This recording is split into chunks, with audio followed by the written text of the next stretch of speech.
boy stepped off my bus, walked up to an abandoned house, and vanished at the front door before he ever reached it, and the newspaper clipping I found afterward showed his exact face from 36 years ago. If stories like this keep you up at night, hit subscribe, because after 9 years driving the same route, this is the one morning I still can't fully explain. I've been a school bus driver for 9 years. Same route, same kids, every single morning and afternoon.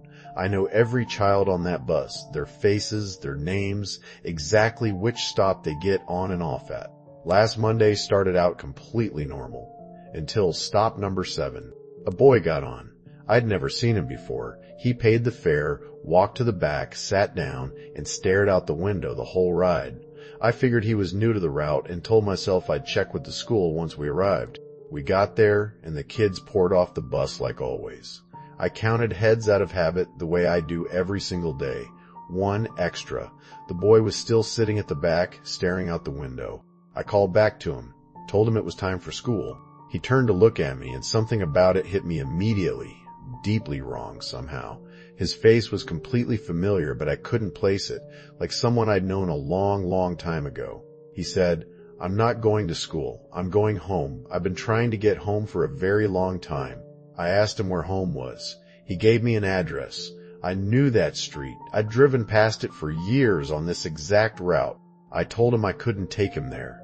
He looked at me then with eyes that seemed impossibly old for a child's face and said, "You've driven past my house every day for 9 years. I've been waiting at that stop every single morning.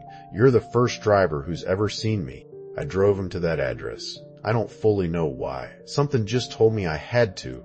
We pulled up outside an old house, clearly abandoned for years.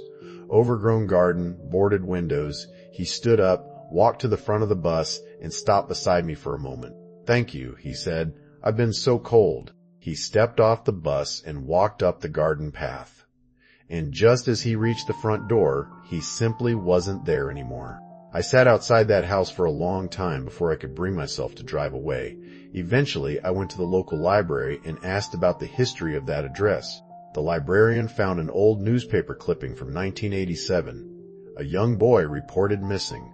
Last seen waiting for the school bus at stop number 7. His school photo was printed right there in the article. I recognized that face immediately. The same boy, the same eyes, the same stop. I don't know exactly what to make of any of it even now, but it felt, in that moment, like he'd been waiting at that stop for 36 years, still just trying to find his way home, and like nobody until that Monday morning had ever truly seen him. What stays with me most from that day isn't the fear of it. It's a quiet reminder that the people we pass every single day, the ones who seem invisible to everyone else, might just need someone to actually stop, look, and see them. Sometimes the smallest act of attention is the one that matters most.